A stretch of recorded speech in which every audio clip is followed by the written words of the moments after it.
बोलिए जय जय श्री राधे। वो द्वापर में हमारे यहाँ प्रभु श्याम सुंदर का अवतार हुआ और वो वृंदावन में रोज नित्य रास करते थे, यानी दिन में 2-2, 4-4, 5-5 रास रोज करते थे। लेकिन प्रभु ने यमुना किनारे बंसी बट पर एक ऐसा रास किया, उसको महारास कहा गया। उस रास में हमारी सभी पूरे ब्रज की सभी गोपियाँ उपस्थित थीं, यानी करोड़ों से भी अनेक गोपियाँ थीं। और प्रभु ने उस रास में एक ऐसी दिव्य लीला की कि जितनी गोपियाँ थीं उतने ही कृष्ण बन गए। हर गोपी के साथ प्रभु ने अपना एक दिव्य रूप ले लिया।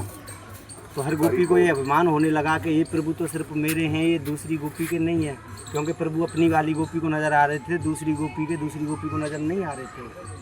जब वो रास शुरू हुआ तो उन गोपियों के पायल घुंघरू बजने लगे और प्रभु की बंसी बजने लगी। तो देखो उससे इतना मधुर संगीत उत्पन्न हुआ कि वो तीनों लोकों में विराज रहा था। वो धुनी इतनी प्रिय और पावन थी कि जिस किसी के कानों तक वो धुनी जा रही थी, चाहे गाय हो या मोर हो या मनुष्य हो या देवी देवता क्यों ना हो, वो सब बंसी बट की ओर दौड़ने लगे। अब कैलाश पर्वत पर प्रभु महादेव अपने प्रभु श्याम सुंदर के भजन ध्यान में बैठे थे। वो बज रहे थे राधे कृष्ण राधे कृष्ण। अब जब वो धुनी उनके कानों तक पहुंची, प्रभु महादेव जी ने कहा कि ये इतनी मधुर धुनी आज कहाँ से आ रही है, जो कि मेरा ध्यान भजन से भी हटाने पे मुझे मजबूर कर रही है। जब प्रभु महादेव जी ने अपने विवेक से देखा तो उनको मालूम पड़ा कि ये तो मेरे प्रभु श्याम सुंदर वृंदावन में रास कर रहे हैं, क्यों ना चलकर अपने प्रभु का दर्शन करूं और उस महारास का आनंद लूँ। उसी समय उधर माता पार्वती अपना भव्य 16 श्रृंगार कर रही थी। तो प्रभु महादेव जी कहने लगे कि हे गौरा रानी, आज आप कहाँ जा रहे हो? तो वो कहने लगी कि मैं महारास में जा रही हूँ प्रभु। और उसमें तो प्रभु कहने लगे कि मैं भी जाऊँगा गौरा रानी। तो माता जी कहने लगी कि देखो आप नहीं जा सकते, उसमें सिर्फ गोपी ही जा सकती है, पुरुष नहीं जा सकता उस रास के लिए, नारी, सिर्फ नारी ही जा सकती है। अब ऐसी बात सुनकर प्रभु महादेव जिद करने लगे और कहने लगे मैं तो जाऊँगा। पीछे पड़ गए, माता पार्वती के साथ वहाँ से चल दिए और वहाँ आए बंसीवट के पास जहाँ रास हो रहा था। तो उस रास के चारों तरफ पहरेदारी पर 2 गोपियाँ लगी हुई थीं, ललता और विशाखा, जो कि राधा रानी की सबसे प्रिय सखी थी, अष्ट सखियों में से थी। तो वो माता पार्वती को तो रास के अंदर प्रवेश करने देती हैं और प्रभु महादेव जी को रोक देती हैं। कहती हैं कि देखो आप पुरुष हो और आप पुरुष रूप में इस रास के अंदर प्रवेश नहीं कर सकते, क्योंकि प्रभु श्याम सुंदर ने हमको स्वयं पहरेदारी पर रखा है और उनका आदेश है कि इसमें कोई भी पुरुष रास के अंदर प्रवेश ना करे।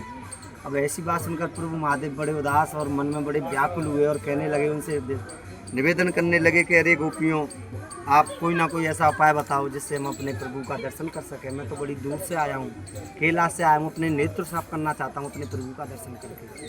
तो वो कह देती हैं कि देखो हम आपकी कोई मदद नहीं कर सकते, आप जाइए, पास में यमुना महारानी जी हैं, आप उनके पास जाइए, वो ठाकुर जी की पटरानी है, वो ज़रूर आपको कोई ना कोई उपाय तरीका ज़रूर बताएंगी उनसे मिलने का।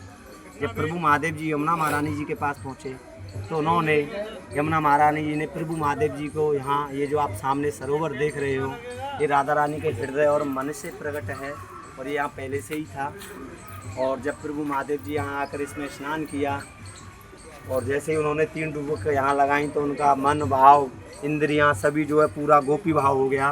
और वो जैसे ही घटाधारी तो थे ही, जब गोपी बनकर भाव होकर उनका जब ऐसे जा रहे थे बंसी बट की ओर, तो यमुना महारानी ने रास्ते में प्रकट होकर अपना भव्य 16 श्रृंगार प्रभु महादेव जी को अर्पण कर दिया और उनको पहनाकर सजा दजाकर उनसे कहा कि देखो अब आप गोपी बन चुके हो, अब तुम रास में जा सकते हो। आप ध्यान दीजिए, उसी दिन से प्रभु महादेव जी का नाम गोपेश्वर महादेव पड़ गया। बोलो गोपेश्वर महादेव हर हर महादेव। अब जैसे ही उन्होंने रास के अंदर प्रवेश किया तो उन पर नज़र पड़ी प्रभु श्याम सुंदर की, क्योंकि सब तो घूमट में थे और वो बिना घूमट के तांडव की तरह डांस कर रहे थे। तो पहचान लिया, हाथ पकड़ के कह दिया कि आइए गोपेश्वरी, विराजिए मुस्कुराते हुए। और तब से उनको यहाँ की मुख्य सेनापति बना दिया गया।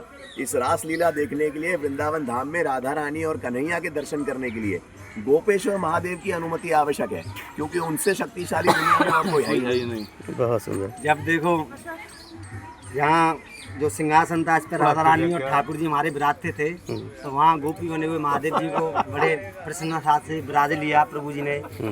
तो इस बात से हमारी राधा रानी जी गुस्सा हो गई, सभी गोपियों से कहने लगी कि देखो आज प्रभु क्या लीला कर रहे हैं। एक नई गोपी आई है तो उससे कहा है गोपेश्वरी, सांप लपेट के कौन आया है ये, और जो ये है नई गोपी कहाँ से आ गई है? तो कहते ये गोपेश्वर महादेव है। और ये यहाँ की अभी मुख्य जो है संयोजिका रहेगी। किसी को भी अनुमति अंदर आने की है तो इनकी अनुमति से आना पड़ेगा। तो महादेव की कृपा के बगैर वृंदावन धाम में प्रवेश नहीं है और राधा रानी और कन्हैया के दर्शन तो बिल्कुल नहीं है। हम सभी यहाँ पे रह रहे हैं और दर्शन कर रहे हैं, इसका मतलब हमारे ऊपर उनकी विशेष कृपा है, तभी हम लोग आना पड़ेगा। स्नान भी बिल्कुल। जो भी और इसमें यहाँ आएगा पर उसी को आके- ठाकुर जी मिलेगा, नहीं मिलेगा। अच्छा। ये इसलिए तो मन ये- से प्रकट किया। जब ये सरोवर है, नहीं, इसमें नहाना ही स्नान करने पड़ेगा, के बाद ही भोले जी को नहाना पड़ा। तुम कौन हो? तुम कौन हो? हम तो कीड़े हैं। गहरा होगा।